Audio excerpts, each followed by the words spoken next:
বিজেপির পার্টি অফিসে আগুন লাগিয়ে দেওয়ার অভিযোগের তীর তৃণমূলের বিরুদ্ধে। পূর্ব মেদিনীপুর জেলার তমলুক লোকসভা কেন্দ্রের নন্দীগ্রাম বিধানসভা কেন্দ্রের রাজ্যের বিরোধী দলনেতার বিধানসভায় ভোট যত এগিয়ে আসে তত গরম হচ্ছে নন্দীগ্রামের রাজনীতি। গতকাল রাতে নন্দীগ্রাম ১ নম্বর ব্লকের সোনারচুর গ্রাম পঞ্চায়েত এলাকার সাউথখালী ২৭০ নম্বর বুথে বিজেপির পার্টি অফিসে আগুন লাগিয়ে দেওয়ার অভিযোগ তুলল বিজেপির অভিযোগ, সাউথ ২৭০ নম্বর বুথে তাদের একটি দলীয় কার্যালয় ছিল। সেই দলীয় কার্যালয়ে গতকাল রাতে আগুন লাগিয়ে দেওয়া হয়। পুড়ে ছাই হয়ে গেছে বিজেপির দলীয় কার্যালয়। বিজেপির অভিযোগ, তৃণমূল কংগ্রেস তাদের দলীয় কার্যালয়ে আগুন লাগিয়ে দিয়েছে।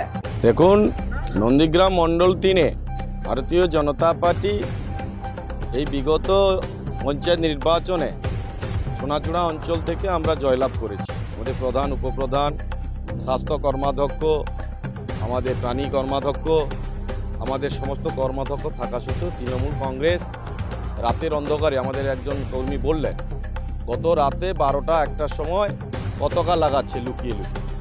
এদের ক্ষমতা নেই, তাই রাতের অন্ধকারে আমাদের ২৭০ নম্বর বুথে আমাদের একটা কার্যালয় এখানেই ছিল, আপনারা দেখেছেন যে এখানে রাতের অন্ধকারে ওরা আগুন লাগিয়ে দিচ্ছে। এটা একটা সন্ত্রাস সৃষ্টি করার একটা অংশ, যেখানে নন্দীগ্রামে তৃণমূল কংগ্রেস এই পঞ্চায়েত নির্বাচনে পরাস্ত হয়েছে এবং এই লোকসভা নির্বাচনে জিরো হয়ে যাবে। যাতে না জিরো হয়ে যায় তার জন্য সন্ত্রাস সৃষ্টি করার একটা পুলিশ লাগিয়ে যেমন করছে, এখন দিনের পর দিন আমাদের ভারতীয় জনতা পার্টি কার্যকর্তাকে অ্যারেস্ট করছে, এটা একটা পদ্ধতি। তেমন ২৭০ নম্বর বুথেও আমাদের কিছু কার্যকর্তাকে অ্যারেস্ট করা হচ্ছে পরিকল্পনাভাবে। আবার এখানে যাতে সন্ত্রাস করে, যেহেতু এটা একটা বর্ডার এলাকা বলতে পাশের অঞ্চল রয়েছে, তো এখানে যদি এই বুথ থেকে আমরা সন্ত্রাস সৃষ্টি করতে পারে, যাতে আমাদের ভারতীয় জনতা পার্টি কার্যকর্তারা ভয়ে পিছিয়ে যায়। কিন্তু এতে কোনো ভয় ভিত্তির কোনো কারণ নেই। আমাদের একটা আবেদন পুলিশের কাছে ভারতীয় জনতা পার্টির পক্ষ থেকে, নন্দীগ্রাম মণ্ডল ৩-এর পক্ষ থেকে, যে যারা দোষীদের একদম ২৪ ঘন্টার মধ্যে তাদেরকে অ্যারেস্ট করতে হবে। আমরা ২৪ ঘন্টার মধ্যে তাদেরকে দোষীদের অ্যারেস্ট করতে হবে, এটা আমাদের দাবি। নাহলে আমরা ২৪ ঘন্টার পরে আমরা বৃহত্তর আন্দোলনে নন্দীগ্রাম মণ্ডল ৩-এর সমস্ত এলাকা করব। তৃণমূল কংগ্রেস আগামী দিনে কোনো আমাদের যে গণ আন্দোলনের মধ্য দিয়ে, এলাকাবাসীর মধ্য দিয়ে আমরা সেই গণ আন্দোলনের মধ্যে তৃণমূল কংগ্রেসের পরাস্ত করব। আমার নাম শ্যামাপ্রসাদ মাইতি, নন্দীগ্রাম মণ্ডল ৩-এর মণ্ডল সভাপতি। অপরদিকে বিজেপির তোলা দলীয় কার্যালয়ে আগুন লাগিয়ে দেওয়ার অভিযোগ সম্পূর্ণ অস্বীকার করেছে তৃণমূল কংগ্রেসের দাবি, বিজেপির আদি ও নব্য দ্বন্দ্ব ক্রমশ প্রকট হচ্ছে। আদি এবং নব্য বিজেপির দ্বন্দ্বের ফলে ওই পার্টি অফিসে নিজেরাই আগুন লাগিয়েছে।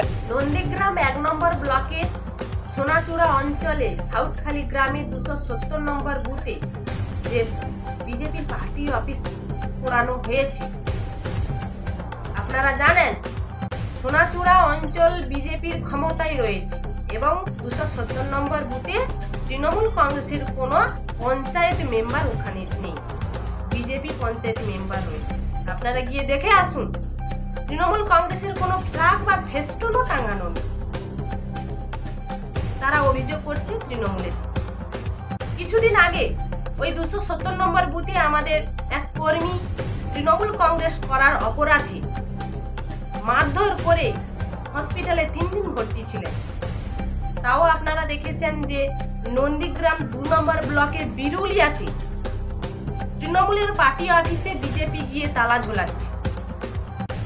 যেখানে ওরা ক্ষমতায় আছে সেখানে এইরকম অত্যাচার ওরা করছে।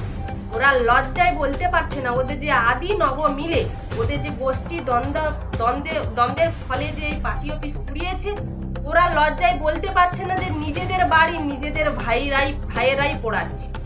তাই ওরা তৃণমূল কংগ্রেসের দিকে অভিযোগ করছে। এতে ওদের লাভও হবে না, তৃণমূল কংগ্রেস এইরকম হিংসার রাজনীতি করে না।